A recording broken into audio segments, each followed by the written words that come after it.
Le plaisir est pour moi de vous savoir nombreux sur cette grande édition du journal sur la télévision diocésaine de Bisani, mais aussi un grand plaisir de vous revoir encore sur cette nouvelle année 2024. Mais avant, le titre.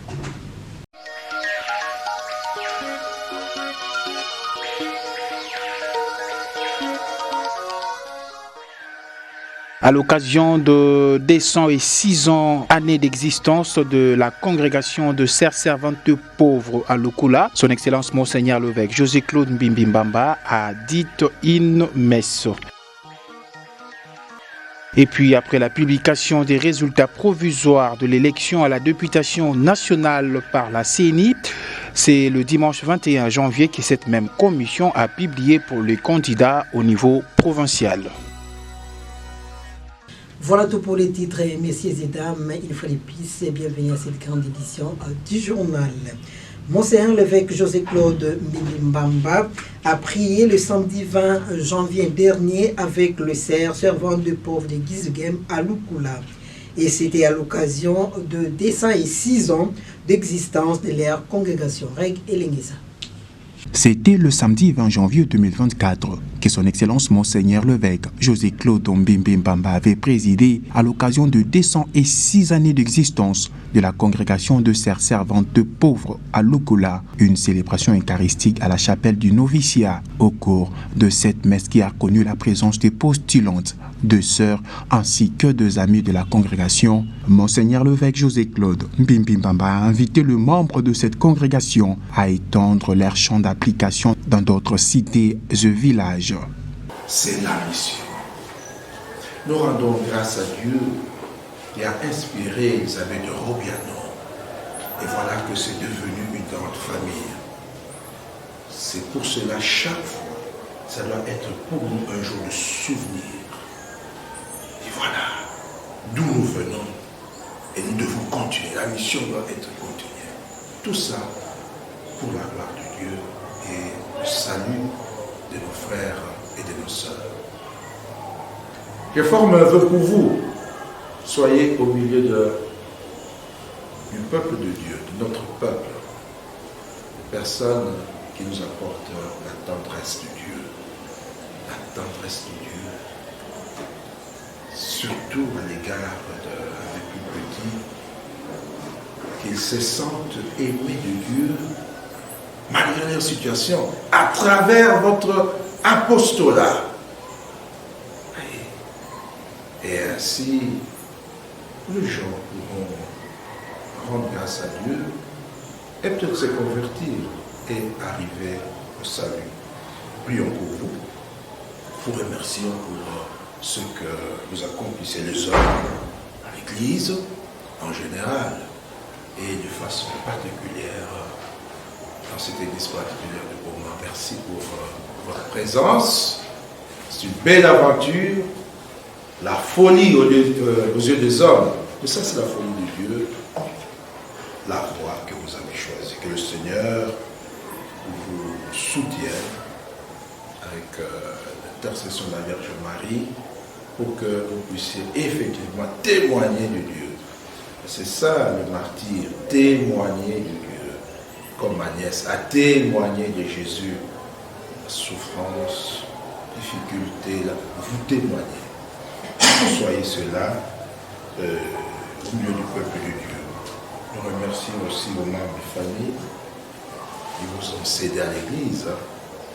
C'est pas facile, elles sont des femmes. Mais enfin, nos parents, nos membres de famille étaient généreux. On prie aussi pour vos membres de famille, ils ont éduqué. Et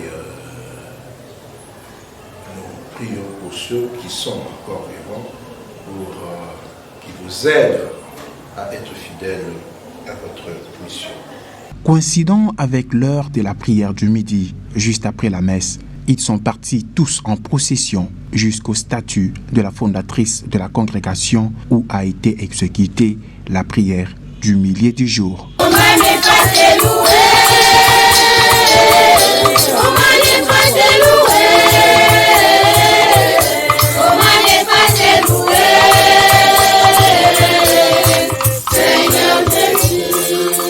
Les personnel de la radio-télé de Ngouizani, agents et cadres, journalistes, animatrices, ainsi que le technicien étaient en excursion à la cité côtière de Mwanda du samedi 20 au dimanche 21 janvier 2024. Le détail dans cet élément de reportage d'Ereg Elenyesa et Cédric Kapango.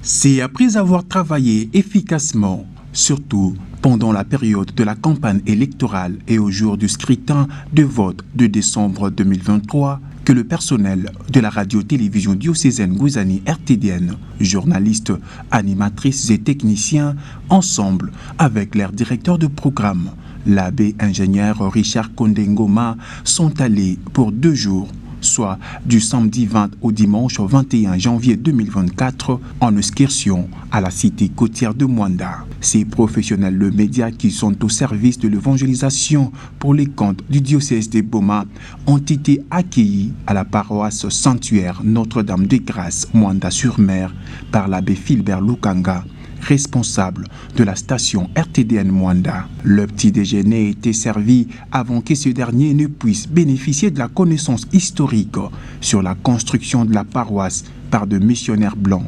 Historique retracé par l'abbé Jean-Patrice, curé de cette paroisse. Le sanctuaire Marie, Mère de Grâce, étant un sanctuaire de renom de par plusieurs témoignages miraculeux de fidèles catholiques, mais aussi des autres confessions religieuses. Les agents de la RTDN ont observé un moment de prière en présence du Christ par la Sainte Vierge Marie.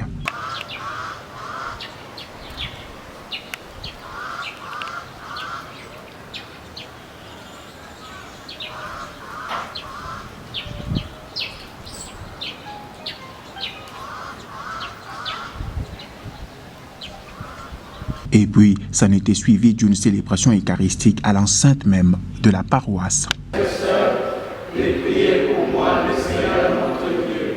Que Dieu Tout-Puissant nous fasse miséricorde, et nous pardonne nos péchés, nous conduise à la vie éternelle. Amen. Et après avoir écouté la parole de Dieu, ces agents ont procédé à la visite des différents sites touristiques se trouvant dans cette partie de la province du Congo central, en commençant par le lieu d'embarquement des esclaves au village Sianfumu, situé à 8 km de la cité côtière de Mwanda. Moi, c'est l'océan que vous voyez. Nous sommes à Sianfumu. Vous suivez cette vidéo. Il faut arriver. L'histoire, c'est bien, c'est bon. Mais quand vous avez l'histoire, il faut faire un effort. La République démocratique du Congo a plusieurs sites touristiques. Au central, il y a aussi ces lieux d'embarquement. En fait, c'était ici que le plus s'est passé, voyez. Le chevalier de la plume de la chaîne diocésaine ont aussi passé en revue le site où se trouve la marmite des esclaves au village Mwanda avant de visiter quelques chaînes de radio et télévision de la place. Et pour clôturer la visite du samedi 20 janvier 2024, ils sont allés se divertir à la plage Tondé.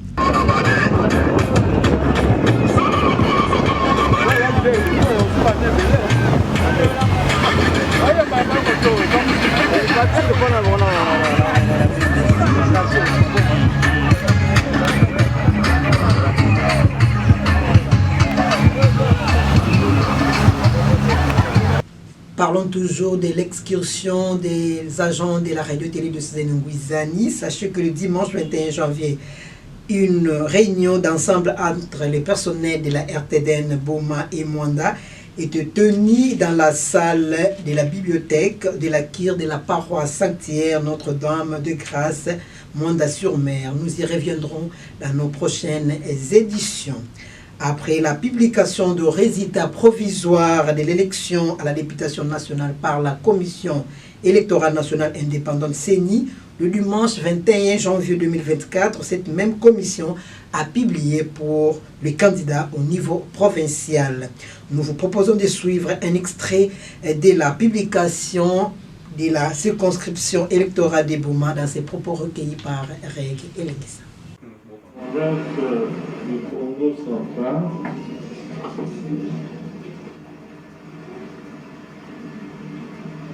oui, partis de groupements politiques ont atteint le seuil. Il s'agit des ABA, l'UNC, UDPS Tshisekedi, UDPS Tshisekedi, AVCA, RDCA, AB, AAAP, CDR, AV.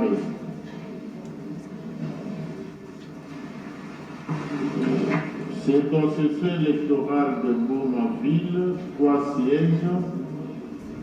Mbadou Nanou Omega, Montolesi Jérôme. Mbadou Nanou Omega, c'est RDCA. Montolesi Jérôme, UDPS Tshisekedi. Maïsa Mboudi Vincent de Paul, AUMC.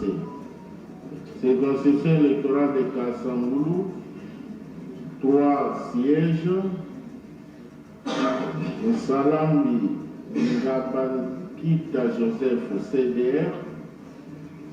Mokoko Kinanvidi Didier, AV. Mbodingu Ntubwanga Didier, AVCA. Parlons publication toujours. La joie de la réussite du candidat Montolesi Jérôme dit Bacharge par le membre de sa fondation vers 2h du matin a attiré l'attention de nos reporters qui ont été présents lors de cette manifestation inattendue. Suivez.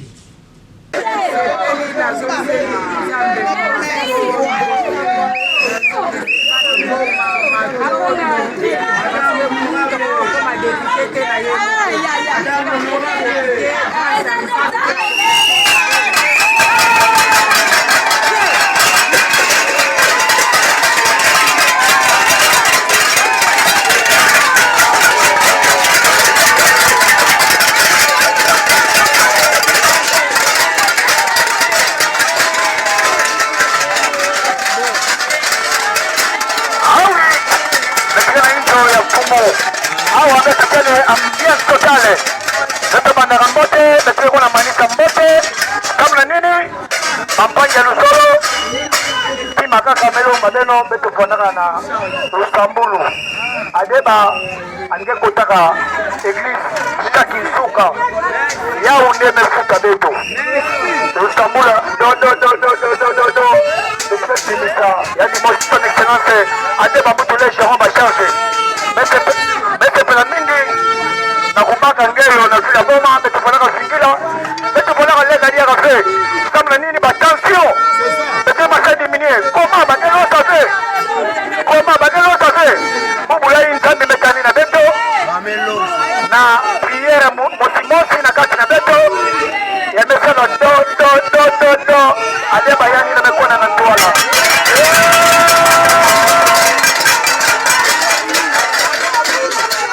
Et de son côté, les docteurs Maïsa Mboudi Vincent de Paul, médecin directeur à la polyclinique de Cézanne-Descours, ex-Mabakou, après être publié provisoirement, député provincial par la CENI, a remercié la population beaumatracienne pour la confiance et a promis de travailler en synergie avec les autres élus de la circonscription pour l'intérêt suprême de la ville. Suivez.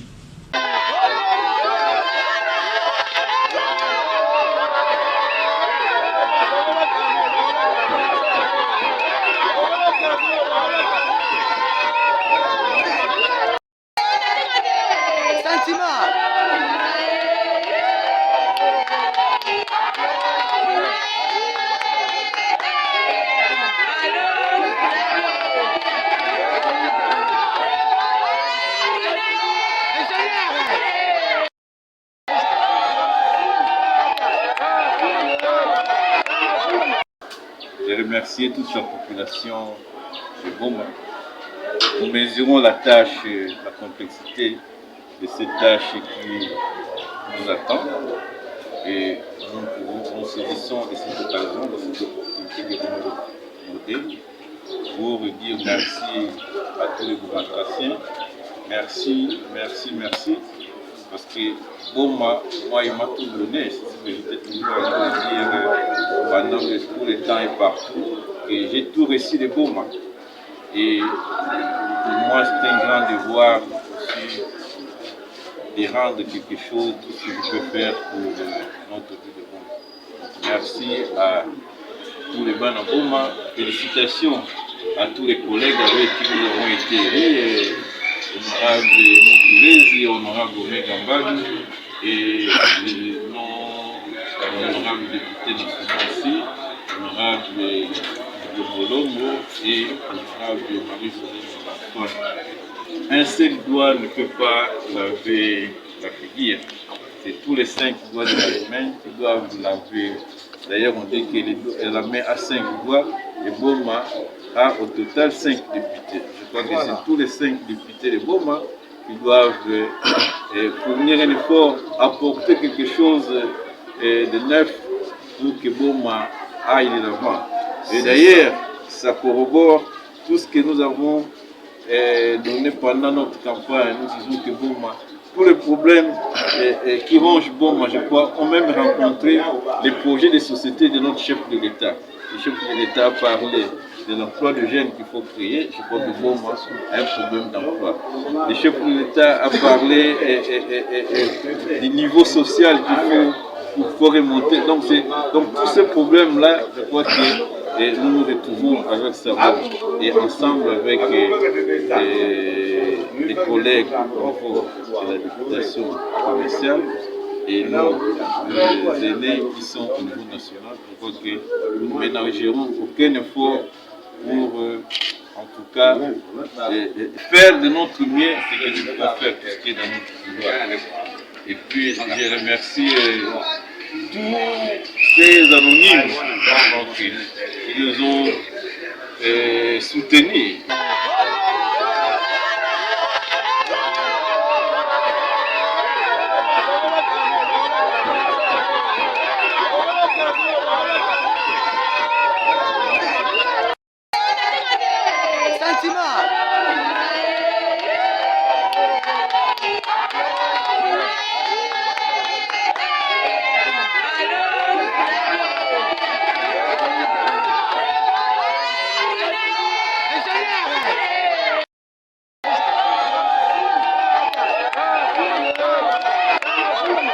Parlons toujours publication de résultats provisoires des élections députés provinciaux pour la circonscription des Boma dans cette édition du journal. Quelles sont les attentes de la population à l'endroit des nouveaux députés élus de Boma? Maître Patrick Amina et Joseph Mavungu, tous deux membres de la société civile. Les attentes, dans un premier temps, nous ne pouvons que les demander de se conformer aux lois de la République conformément à leur mission, puisque un élu a une mission qui est établie dans la Constitution. En fait, c'est cette mission-là où nous avons tellement de lois où parfois il n'est plus nécessaire de légiférer encore. Peut-être il faut veiller au contrôle, soit retoucher, revisiter certaines lois qui ne cadrent plus par rapport à la réalité actuelle. Mais plus nous attendons aussi à nos élus de bien collaborer avec la population, c'est-à-dire que prendre les problèmes réels et les données réelles de la population et puis amener cela au niveau de Kinshasa, en discuter avec les autorités compétentes. Moi, en tant qu'acteur de la société civile, j'ai fait allusion au dossier. Entre autres, nous avons les dossiers des sinistrés, nous avons les dossiers des stades Sokol, nous avons les dossiers des sports, nous avons nos jeunes frères qui sont engagés dans des magasins des Libanais, tout, alors que leur contrat est flou. Donc il y a tellement de dossiers. Nous avons aussi besoin de leur intervention dans ces dossiers-là. Donc, raison pour laquelle nous leur souhaitons bon travail en attendant la confirmation au niveau de la justice, la Cour, disons, constitutionnelle. Et pour les restes, nous attendons à un travail qui est conforme à leur mission et aussi aux accessoires. Tout ce que j'ai cité comme dossier de la ville de Boma, dossier de la province de la République démocratique du Congo, afin qu'ils aillent un peu le défendre et nous allons attendre les solutions. Les 3 élus provinciaux reflètent le choix de Boma et nous attendons pour eux qu'ils puissent prendre des édits qui peuvent relever notre province. parce que nous venons de jeter 5 ans passés la province dans un gouffre. On n'était que dans des tensions avec Atou, Marcel, Justin, on parachute avec Guy Bandou et nous ne voulons pas que pour cette mandature, que ces aventures puissent continuer, qui tirent des leçons, qui tirent vraiment des leçons, des grandes leçons. Nous voulons qu'ils prennent des édits, même des édits qui concernent aussi les personnes avec handicap. Parce que dans d'autres provinces, il y a des édits qui vont dans ce sens-là. Et nous leur demandons aussi de ne pas être des antichambres du gouvernement provincial et de ne se constituer non plus des oppositions vis-à-vis du gouvernement provincial, donc qui puissent travailler dans la collaboration, qu'ils puissent exercer leur pouvoir, le contrôle du gouvernement et de nous permettre d'avoir ceux-là qui vont bien diriger la province dans leur tour en tant que grands électeurs. Nous observons dans l'ensemble du pays, ce sont de nouveaux candidats ou de nouveaux députés qui seront maintenant au niveau de l'Assemblée provinciale et de l'Assemblée nationale. Mais ce que nous pouvons dire pour Boma, nous demandons à nos représentants, nos députés nationaux, de travailler dans la synergie. Parce qu'ils étaient vraiment dispersés, chacun travaillait de sa manière. Et puis Boma, en tant qu'une ville portière, était jetée dans un ravin. Et à leur niveau, ils peuvent nous aider, nos attentes, et qu'ils puissent relever la ville de Boma, que cette ville cesse d'être une ville ukrainienne et que le port et autres activités stratégiques pourraient relever la ville soit leur cheval de bataille. Et donc voilà ce que nous pouvons demander pour eux. Et en cela, nous voulons vraiment qu'ils travaillent dans l'unicité, dans la synergie, afin que nous réussissons à relever le défi de Boma, étant donné que c'est la première capitale de la RDC et le berceau de l'administration congolaise. C'est la fin de cette grande édition du journal, mais avant le rappel du titre.